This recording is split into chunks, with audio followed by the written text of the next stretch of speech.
What's going on, family? I'm Scrapbook Boxing, Museum of the Forgotten Fisticuff series. Boxing has been many young men's opportunity to have a better life. A lot of these young men came from the ghettos, the barrios, obscene conditions. You see, as young men in their neighborhoods, they had to prove their wealth. Not financial wealth, but character wealth. They had to show what they were really made of, just to survive in these obscene conditions. Many of these young men, for an example, in the 1920s, you had Fidel Barber.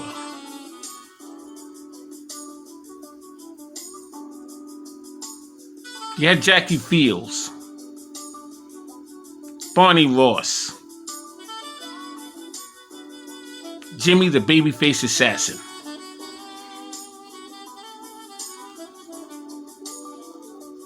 In order for them to be well respected in their communities, they had to show what is most vulnerable, their true identity. The only way their true identity will be displayed is when they are tested. Matchmaking is key. But when it comes down to it, it's the identity of the individual themselves. They are literally undressed in the ring. I want to take a look at a couple of fighters who displayed that very thing that the average human being runs away from. And that's introducing the true identity.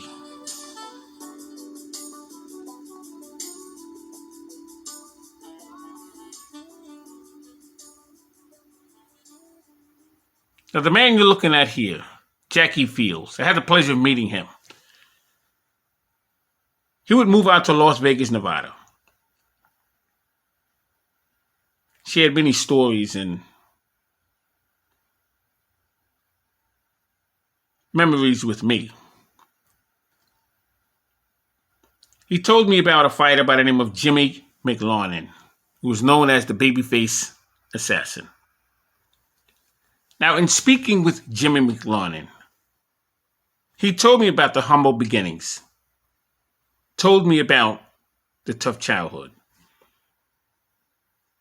And it is demonstrated in the fighters that he faced. You see, Jimin Mclaren, who was known as the Babyface Assassin, was born December 17th, 1905. He was an Irish Canadian. He defeated Fidel Barber, defeated Powell Moore. He defeated Teddy Silver. He was the last opponent for Pancho Villa. For Pancho Villa, who would defeat Jimmy Wild for the flyweight championship belt. And Pancho Villa would die after his contest with Jimmy Mclarnon because Pancho Villa had got a tooth extracted. And when he was punched in the throat by Jimin Mclarnon, it caused his blood to clot in his throat. He would suffocate and die. But Jimin Mclarnon would also be in the ring with Charles Bud Taylor. Tell you about Charles Bud Taylor. He was trained and tutored by the great Charles Jack Blackburn. Charles Bud Taylor was in the ring with them all. He would be a world champion. And Jimin Mclarnon always wanted to be like a Charles Taylor. He wanted to be like a Jackie Fields, who he would knock out. He would knock out Joey Sango. He would lose to Doc Sneal. He would lose to Johnny Farr. But he would knock out Louis Kid Kaplan. KO Sid Turris in 1 round. Would lose to Sammy Mendel. Knock out Phil McGraw. Would defeat Ray Miller and knock out Sergeant Sammy Baker. Defeat young Corbett III, knocking him out in 1 round. And becoming his lifelong dream of being a welterweight champion of the world. But that wouldn't be all with Jimin Mclaren. He would knock out Ruby Goldstein, knock out Al Singer. He would lose to Billy Patrol, who was known as the Fargo Express. He would defeat Joe Glick and young Jack Thompson. Knock out Benny Leonard. Have a 3-fight series with Barney Ross. Now he would face Lou Ambers and Lou Bullard, Sammy Fuller, and Tony Kansaneri. But a very special night for Jimin Mclaren came at the New York's Polo Grounds on the night of May 21st, 1928. It was for the World Lightweight Championship contest, scheduled for 15 rounds. It's against Sammy Mendel. And the referee was Lou Magnolia. The Polo Grounds had a seating capacity of 54,500. An audience of 20,290 that evening. There were combined ticket sales for $137,467.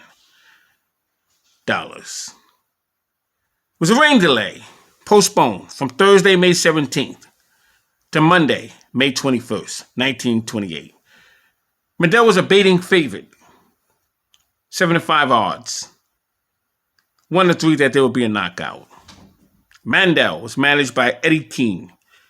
Walked into the ring that night, 24 years old, weighing 135 pounds. Jimin Mclaren was managed by Pop Foster. He was 22 years old. He walked into the ring that night weighing 135 pounds. Now, Sammy Mendel became the world lightweight champion on the night of July 3rd, 1926, against Rocky, Kansas, in Chicago. It was Independence Day. It was a special moment for Sammy Mendel. And Jimin Mclaren would get his shot.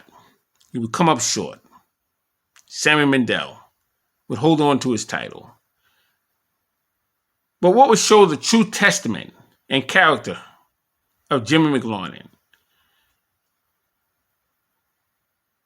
He would one day become a welterweight champion by defeating a southpaw by the name of young Corbett III. There were other exciting welterweights, such as Tommy Freeman, Mickey Walker, who was known as the Toy Bulldog, Joe Dundee. Perhaps my top 3 greatest welterweights was Joe Walcott, who was known as the Barbados Demon. And he was once known as the Barbados Wonder, as he was a mixed martial artist. But the Barbados Demon would become the welterweight champion of the world. He was born Barbados, April 7th, 1872. Stood 5 foot 1.5 inches, weighed 132 to 145 pounds. And his parents were from the West Indies. They came to America in 1887, settled in Boston. They arrived at the Boston Harbor as a cabin boy. At the age of 15, started boxing as an amateur, and also wrestled as an amateur, winning lightweights, and he would win a lightweight championship contest of New England. At the age of 18, he would fight in both sports, boxing and wrestling. He was managed by Tom Araki. He was a manager of George Dixon. George Dixon and Joe Walcott would often work together. Joe Walcott would eventually take in the first black heavyweight champion, Jack Johnson. They would become roommates, and he would help teach Jack Johnson the tricks of the trade. Now, Joe Walcott will knock out Joe Jawinski, who knocked out Jack Johnson. His greatest fight was with George Kid Lavin. George Kid Lavin knew how to use his hands, but it was no contest for Joe Walcott. Walcott would win the welterweight championship contest by defeating Luke Fern 5 rounds. Fought him in Fort Earn, Ontario, December 18th, 1901. He would lose the title to Dixie Kid, San Francisco, April 30th, 1904, on a foul. His record is one of the greatest in boxing history. The professional record shows 150 battles, including several hundred fights that were not on record. He is one of the greatest welterweight champions of all times. Entered in the Boxing Hall of Fame in 1955. Take on Mysterious Billy Smith, Philadelphia Jack O'Brien, George Kid Lavin, Tommy West, Jimmy Watts. You name them, this young man fought him. He showed his true personality and character in the ring. Now, the third black welterweight champion of the world, Cecil Lewis, better known as Young Jack Thompson. He was born 1904 in San Francisco. He stood 5 foot 8 inches, weighed 145 pounds. And he was in a ring with Jackie Fields several times. He was in a ring with Jimmy Duffy and Ham Jenkins, Freddie Fitzgerald,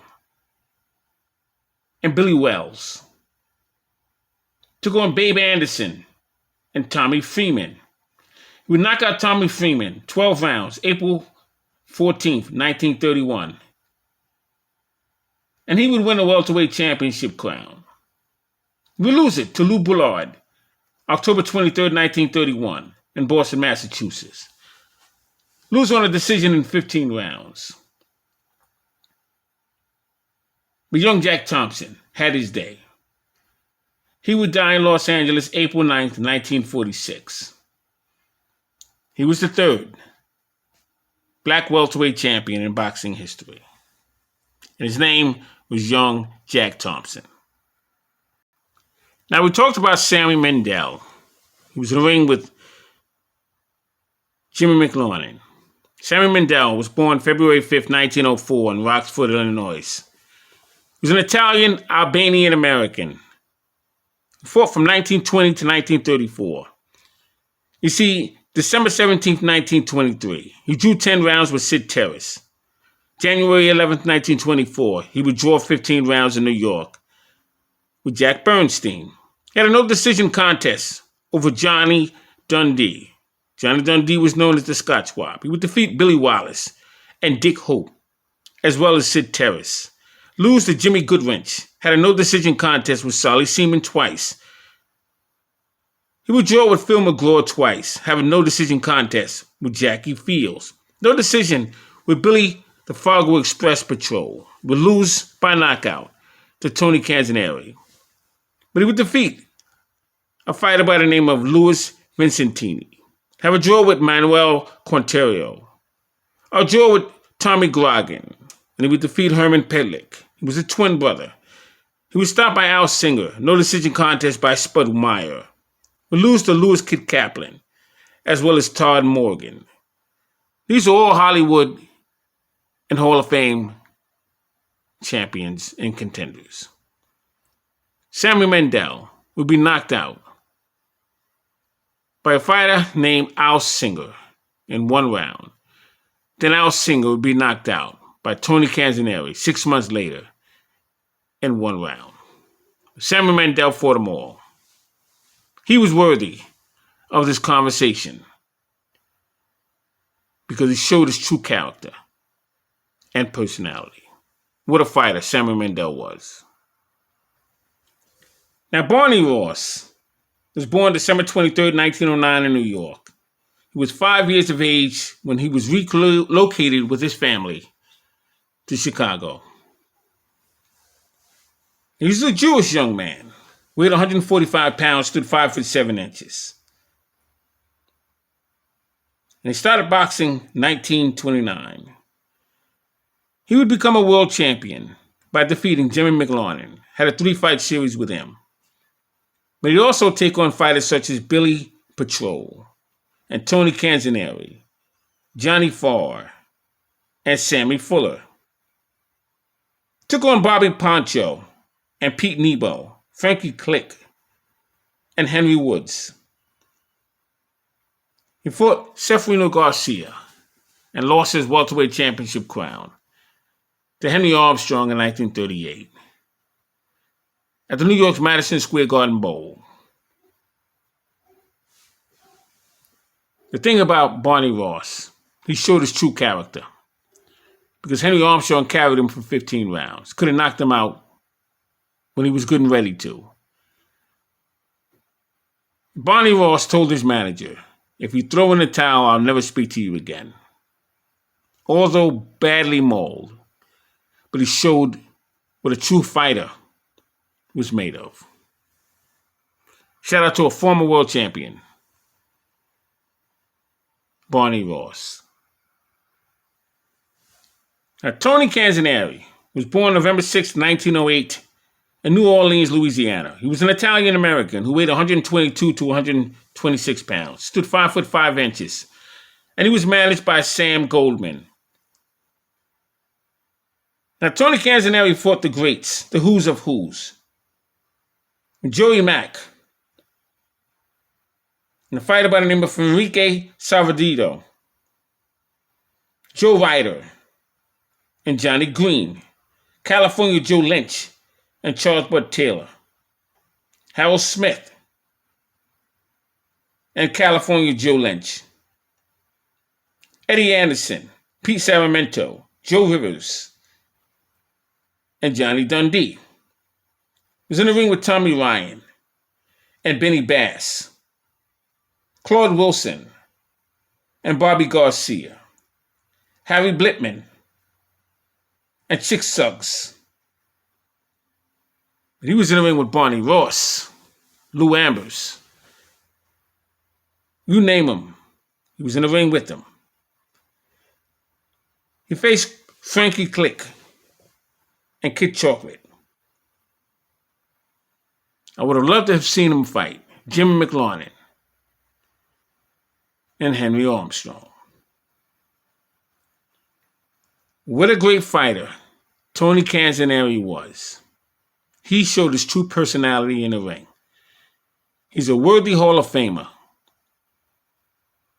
And most importantly, a hell of a fighter. Taking on Tommy Grogrin and Johnny Farr, and Goldie Hess, Al Singer, Jackie Kid Berg, Cecil Payne, Sammy Fuller. Oh, amazing fighter Tony Kansaneri was. Billy Patrol, Wesley Ramsey. Oh, great fighter. Another very interesting fighter who I had the pleasure of meeting was Jackie Fields. His name was John Finkelstein. He was born 1907 in Chicago, Illinois.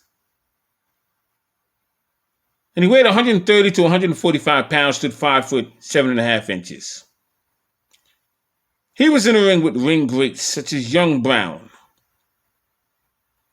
Don Frazier, Jack Zivick.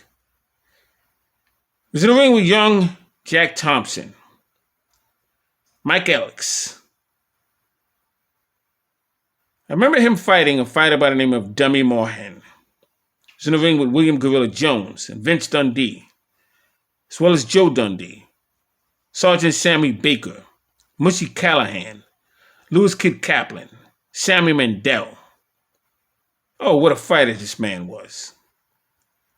And he told me stories himself about his ring experience. He told me that he fought King Tut and a fighter by the name of Bucky Lawless.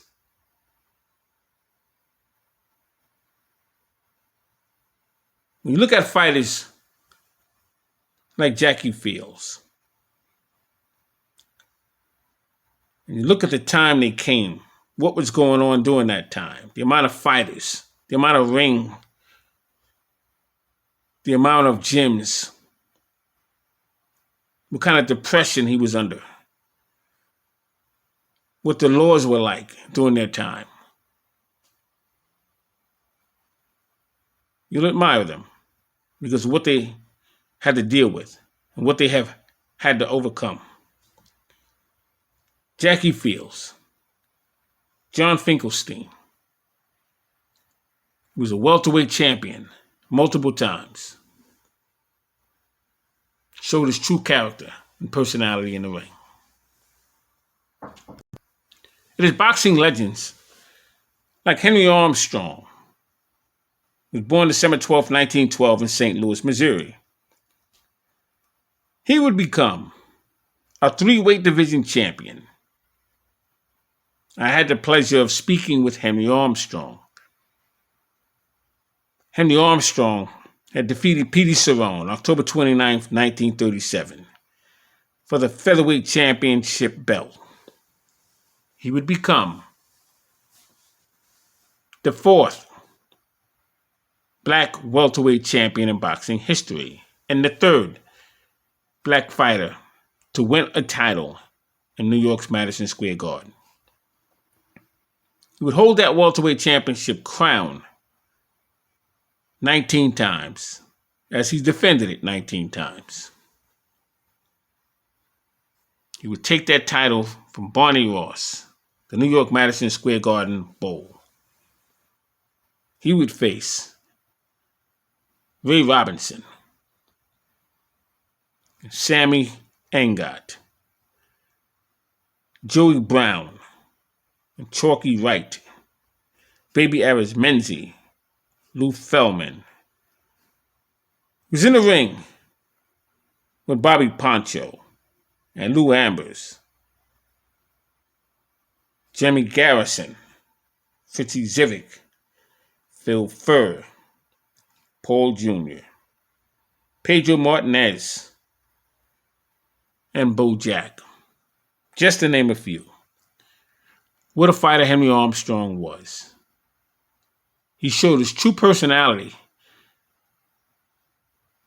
when he was trying to win the lightweight championship belt, swallowing his old blood. It was the last 5 rounds of a 15-round contest.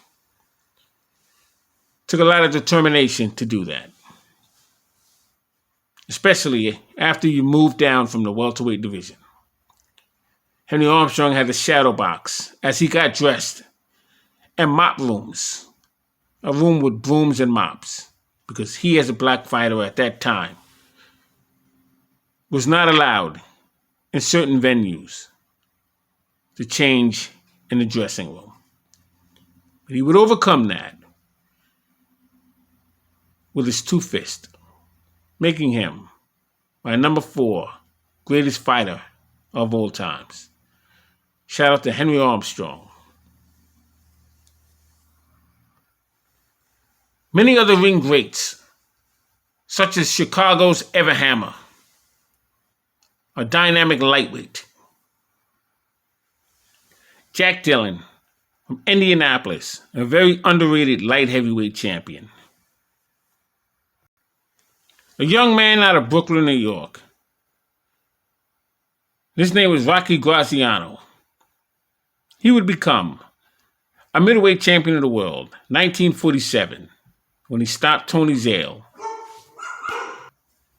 Rocky Graziano was born January 1st, 1922 in New York. He weighed 154 pounds. He stood 5 foot 7 inches and was managed by Irvin Cohen and Jack Hurley. Began his boxing career in 1942. He would take on the likes of Sonny Horn and Jerry Furiello, Freddie Red Cochrane and Al Bummy Davis, Billy Arnold and Harold Green several times. But what Rocky Graziano was known for was this trilogy with Tony Zale from 1946 to 1948. The fights these men would have with one another was remarkable. He was stopped by Ray Robinson in 1952. Take on Tony Gennaro and Johnny Greco. His last fight was with Chuck Davey, September 17, 1952. He would lose in 10 rounds. Rocky Graziano would have a book written after him. Somebody Up There Likes Me. Irvin Cohen. Shout out to Rocky Graziano. My dad knew him very well.